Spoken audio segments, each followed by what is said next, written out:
Habari za wakati huu mpendwa, karibu sana kwenye chaneli yetu ya Love Channel. Kwa jina naitwa Brother Godlove na leo ni siku nyingine tena tunakutana pamoja kusoma Biblia pamoja. Leo tunakutana kuendelea na kitabu cha Mathayo Mtakatifu mlango wa 13. Tumeanza utaratibu huu wa kusoma Biblia pamoja, lengo kuu likiwa ni kusaidiana ili watu wote tuweze kuisoma Biblia kuanzia mwanzo mpaka mwisho. Kwa sababu watu wengi wanapata tabu sana kuisoma Biblia hasa wakiwa wenyewe. Lakini kwa njia hii ni rahisi ambapo mtu anafuatilia hatua kwa hatua, mwisho tunajikuta wote kwa pamoja tumeisoma Biblia yote mpaka mwisho. Kwa hiyo tusipoteze sana muda, tuende moja kwa moja katika maandiko ya siku ya leo.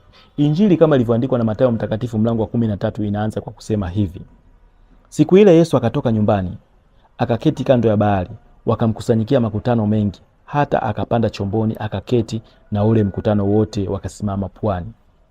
Akawaambia mambo mengi kwa mifano akisema, tazama mpanzi alitoka kwenda kupanda. Hapa tunaona Bwana Yesu akianza akiwa kando ya bahari, na kisha akawa amepanda chomboni na makutano akiwa pwani, kisha akaanza kuwafundisha kwa mifano. Na mfano wa kwanza ambao alianza kuwapa mfano wa mpanzi, kwamba mpanzi alikuwa ametoka kwenda kupanda mbegu. Hata alipokuwa akipanda mbegu, nyingine zilianguka karibu na njia, ndege wakaja wakazila. Kwa anasema hata wakati anapanda mbegu, kuna mbegu nyingine zilianguka kando ya njia, kisha ndege wakaja wakazila. Kwa hiyo mbegu zile hazikuweza kuzaa.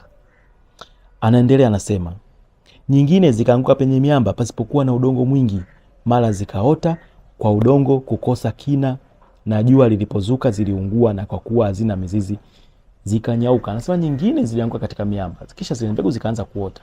Lakini jua lilipokuja zile mbegu zikanyauka. Kile kilichoota kikanyauka, na kiliponyauka mwisho zikafa. Kwa sababu gani? Kwa sababu hazikuwa na mizizi ya kutosha, kwa sababu ziliota katika miamba kulikuwa mna udongo wa kutosha. Unaona? Anaendelea mstari wa 7 anasema, nyingine zikaanguka kwenye miiba, ile miiba ikamea ikazisonga. Kwa sababu kuna nyingine zilianguka kwenye miiba, na ile miiba ikawa imeota imezizidi zile mbegu. Kwa mwisho wa siku zile mbegu hazikuweza kuzaa. Anasema mstari wa 8 anasema, na nyingine zikaanguka penye udongo mzuri, zikazaa 100, 160, 130. Mwenye masikio na asikie. Kwa anasema mwenye masikio na asikie. Hapa anasema nyingine hizi zilianguka katika udongo mzuri. Zilipoanguka katika udongo mzuri, hizi mbegu zikaota vizuri na zikazaa 100, 160 na 130. Anaendelea mstari wa 10 anasema, wakaja wanafunzi wake wakamwambia, kwa nini wasema nao kwa mifano? Akajibu akawaambia, nyinyi mmejaliwa kuzijua siri za ufalme wa mbinguni, bali wao hawajajaliwa. Akamwambia, nyinyi mmejaliwa mmepewa ufahamu wa kuzijua siri mna ufahamu wa kuzijua siri za mbinguni. Mmepata huo ufahamu wa kuzijua siri za mbinguni, lakini hawa hawana ufahamu. Unaona? Ndio maana nanena nao kwa mifano. Anaendelea mstari wa 12 anasema, kwa maana yeyote mwenye kitu atapewa naye atazidishiwa tele, lakini yeyote asiye na kitu, hata kile alichonacho atanyang'anywa. Anasema maana yeyote mwenye kitu atapewa na kuzidishiwa tele, lakini yule asiye nacho atachukuliwa hata kile kidogo alichonacho. Hapa Bwana Yesu alikuwa anamaanisha nini? Bwana Yesu hapa alikuwa anamaanisha, anaongelea kuhusu ufahamu. Anasema yeyote mwenye ufahamu, na akaendelea kutafuta ufahamu wa Mungu zaidi na zaidi. Kwa neno la Mungu linapokuja, ule mafunuo ya Mungu yanapokuja, anazidi kupata ufunuo zaidi na zaidi, na Mungu atazidi kumfunulia zaidi na zaidi na kuzidi kukua. Lakini yeyote ambaye hana ufahamu, hata ufahamu mdogo ukija hawezi kupata, utapotea tu. Unaona? Anaendelea mstari wa 13 nasema, kwa sababu hii nasema nao kwa mifano, kwa kuwa wakitazama hawaoni, wakisikia hawasikii wala kuelewa. Na neno la nabii Isaya linatimia kwao likisema. Anasema hapa neno la nabii Isaya linatimia kwao likisema. Nabii Isaya alitoa unabii kuhusu kile kitachotokea kati Yesu akifundisha. Kwa hiyo Yesu akanambia neno la nabii Isaya linatimia. Kwa neno la nabii Isaya linatimia ule neno ambalo alisema Isaya kupitia hawa watu. Unaona? Likisema, kusikia mtasikia wala mtaelewa, kutazama mtatazama wala mtaona, maana mioyo ya watu hawa imekuwa mizito, na masikio yao hawasikii vema, na macho yao wamefumba, wasije wakaona macho yao, wakasikia masikio yao, wakaelewa mioyo yao, wakaongoka nikawaponya. Inaendelea mstari wa 16 anasema, lakini heri macho yenu kwa kuwa yanaona, na masikio yenu kwa kuwa yanasikia. Kwa maana amin nawaambia, manabii wengi na wenye hekima walitamani kuyaona myaonaye nyinyi wasiyaone, na kuyasikia myasikiao nyinyi wasiyasikie. Kwa hapa anawaambia wanafunzi wake, heri ninyi mmepewa mmepata hii bahati ya kuweza kuyaona haya na kuyasikia haya. Lakini anasema manabii wengi walitabiri kuhusu Kristo atakapokuja na mambo atakayofanya, na walitamani sana kuyaona yale atakayofanya, kuyasikia yale atakayofundisha, lakini hawakuweza kuyasikia. Kwa akaniambia, heri ninyi mmepewa hii neema ya kuweza kuyasikia haya na kuyaona haya. Inaendelea mstari 18 anasema, basi nyinyi sikilizeni mfano wa mpanzi. Kwa hiyo Bwana Yesu sana anarudi, anaanza kuwafafanulia ule mfano wa mpanzi, anaanza kuwafafanulia. Anasema, kila mtu alisikiapo neno la ufalme asielewe nalo, huja yule mwovu akalinyakua lililopandwa moyoni mwake. Huyu ndiye aliyepandwa karibu na njia.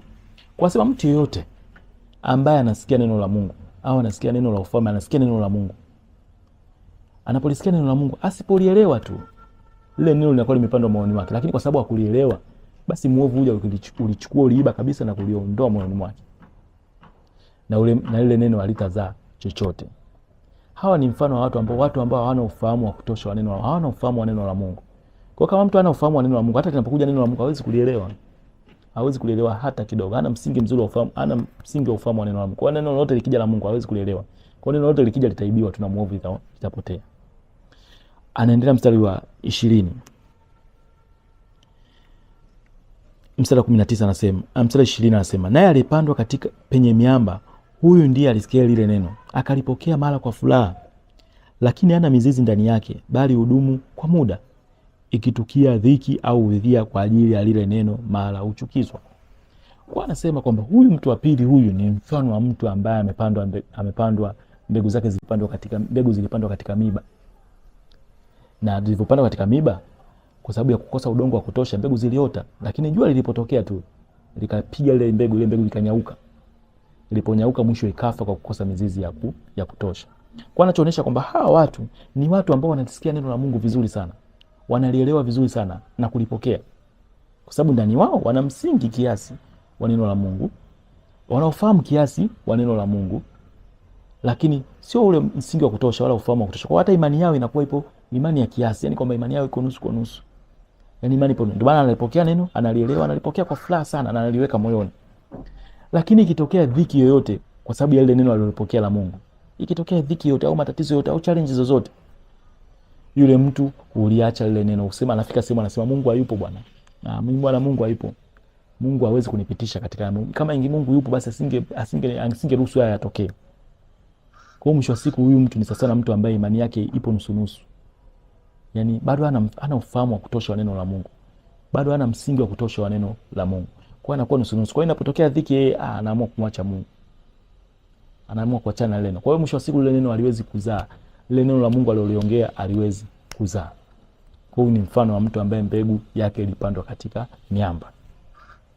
Anaendelea mstari 22 anasema, naye aliyepandwa penye miba, huyu ndiye alisikia lile neno, na shughuli za dunia na udanganyifu wa mali ulisonga lile neno, likawa halizai.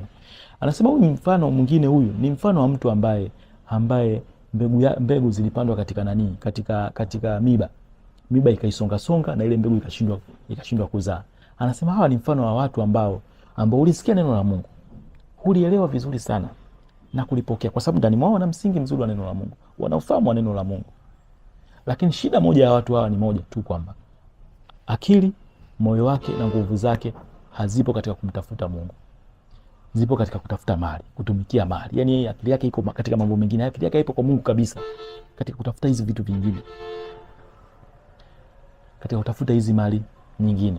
Akisahau kile kitu Yesu alichosema kwamba tutafute kwanza ufalme wa mbinguni na haki yake yote, na haya mengine tutazidishiwa. Kwamba tunapotafuta Mungu atatupa na haya mengine. Lakini yeye focus yake sio kumtafuta Mungu, yeye focus yake kutafuta haya mengine tu. Akili yake ipo kwenye haya mengine, anatafuta kwa nguvu na mali zote, kwa nguvu zote na akili zote na moyo wake yote kutafuta haya mengine. Kwa hiyo mtu mwisho wa siku hata neno la Mungu linapokuja, analielewa, analisikia, analielewa vizuri sana, analipokea kwa furaha, analiweka moyoni, lakini alifanyii kazi. Kwa mwisho wa siku ile neno linaenda alitimii, linabaki tu liko moyoni mwake, lakini halitimii. Kwa sababu gani? Kwa sababu ya akili yake ipo katika kufocus katika mambo mengine. Lakini anaendelea hapa mstari wa 23 anasema, naye aliyepandwa penye udongo mzuri, huyu ndiye alisikia lile neno na kuelewa, na kuelewa nalo, yeye ndiye azae matunda, huyu 100, huyu 60 na huyu 30. Anasema sasa huyu mfano wa mtu wa mwisho ni mtu ambaye ile neno limepandwa, ile mbegu ilipandwa katika udongo mzuri. Na ilipopandwa katika udongo mzuri, ile mbegu ikakua vizuri, ikaanza kuzaa matunda. 100, 60, 30. Sasa huyu ni mfano wa mtu ambaye analisikia neno vizuri, analielewa vizuri sana. Analifurahia lile neno, analipokea na kuliweka moyoni, lakini anaanza kulifanyia pia kazi. Analifanyia kazi na mwisho wa siku lile neno linazaa. Kwa hawa ni watu ambao wana msingi mzuri kabisa wa neno la Mungu, wanaofahamu mzuri wa neno la Mungu, lakini pia imani yao ipo thabiti. Hakuna kitu kitachoweza kutokea hapa katikati kitaweza kumrudisha nyuma, kitaacha kumfanya asiamini lile neno la Mungu.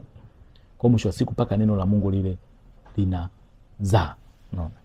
Kwa mpendwa, naamini kuna kitu umekipata katika huu mfano wa mpanzi ambao Bwana Yesu alifundisha.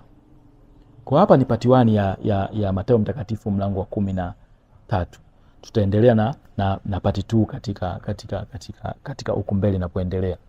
Kwa mimi naamini kuna kitu umekipata, kuna kitu umejifunza. Lengo kuu la kujifunza hivi vitu ni kwa ajili ya kutujengea ufahamu wetu wa neno la Mungu, ili watu tuzidi kumfahamu Mungu zaidi na kuweza kuishi katika maisha ya kumpendeza Mungu zaidi. Kwa kama umpenda video hii, kumbuka kushare video hii na watu wengine.